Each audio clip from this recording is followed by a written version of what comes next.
Assalamualaikum warahmatullahi wabarakatuh. Perkenalkan, saya Nijar Halami dari kelas A1 Administrasi Niaga semester 6. Di sini saya akan menjelaskan sedikit tentang dasar-dasar investasi.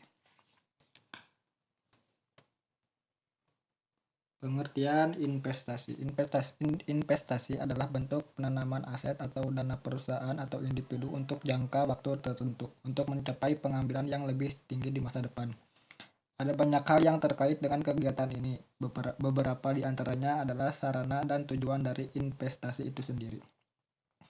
Istilah penanaman modal bukanlah bahasa asing bagi mereka yang telah lama berkecimpung dalam dunia penanaman modal, baik di dalam negeri maupun di luar negeri.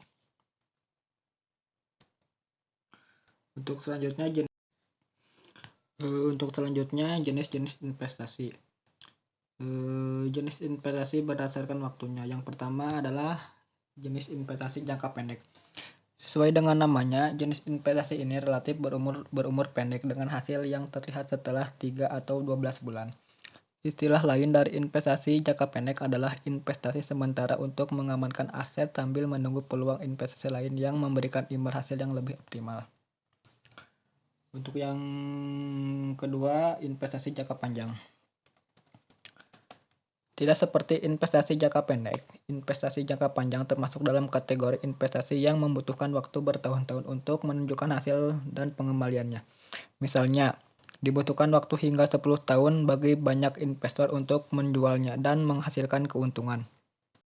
Untuk selanjutnya, jenis instrumen investasi yang populer digunakan. Yang pertama adalah saham. Alat investasi ini paling dikenal di kalangan masyarakat Indonesia. Mungkin Anda salah satu orang yang membeli saham sebagai sarana investasi.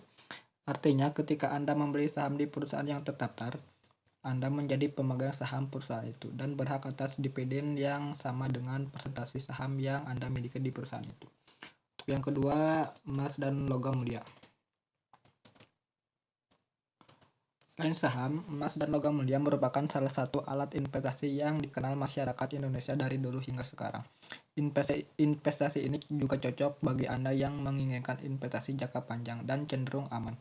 Seiring dengan kenaikan harga emas dan logam mulia, untungnya peningkatan ini disebabkan oleh respon terhadap situasi tertentu yang mengarah pada nilai investasi di pasaran. Untuk selanjutnya yaitu obligasi. Obligasi adalah sertifikat utang jangka menengah hingga jangka panjang yang dapat dialihkan. Obligasi mencakup komitmen bahwa penerbit membayar bunga dalam bentuk bunga selama jangka waktu tertentu, dan pada waktu tertentu membayar pokok utang kepada pemegang obligasi. Untuk selanjutnya, properti.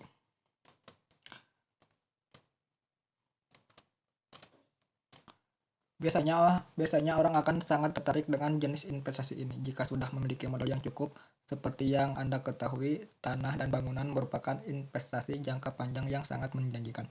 Nilai properti yang terus meningkat dari tahun ke tahun, mencapai 15-20%, tentu sangat menarik, apalagi jika lokasinya strategis. Untuk selanjutnya, manfaat investasi. Yang pertama, melawan inflasi. Untuk selanjutnya yaitu manfaat investasi. Yang pertama, melawan inflasi. Inflasi terjadi setiap tahun dan nilai mata uang menurun. Tanpa investasi, nilai uang Anda akan tergerus setiap tahun. Oleh karena itu, penting untuk mencari investasi yang memiliki return yang lebih tinggi dari inflasi. Selanjutnya yaitu menambah sumber pemasukan. Investasi secara tidak langsung memberikan sumber pendapatan tambahan. Oleh karena itu, disarankan untuk menyisihkan sebagian dari gaji Anda untuk berinvestasi. Untuk selanjutnya, mencapai tujuan finansial yang lebih cepat.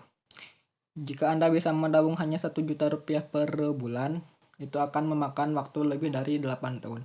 Namun jika Anda berinvestasi dengan pengambilan tahunan rata-rata 12%, Anda dapat mencapai tujuan itu dalam waktu 6 tahun singkat. Untuk selanjutnya, memenuhi kebutuhan di masa depan. Dengan banyaknya kebutuhan tak terduga di masa depan, sangat cocok untuk investasi guna memenuhi kebutuhan yang menunjang masa depan. Berinvestasi di masa sekarang bertujuan untuk mendukung dan mempertahankan kehidupan masa depan seiring dengan meningkatnya nilai jual.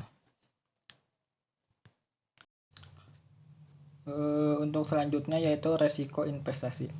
Setelah menyadari melakukan investasi adalah hal yang tidak mudah, maka Anda harus bisa memperkirakan resiko. Ada istilah, resiko tinggi, imbalan tinggi. Artinya, semakin tinggi potensi pengambilan investasi Anda, semakin tinggi pula resikonya. Sebaliknya, produk dengan potensi pengambilan rendah biasanya resiko lebih rendah. Mungkin sekian dari presentasi saya. Mohon maaf atas segala kekurangannya. Wassalamualaikum warahmatullahi wabarakatuh.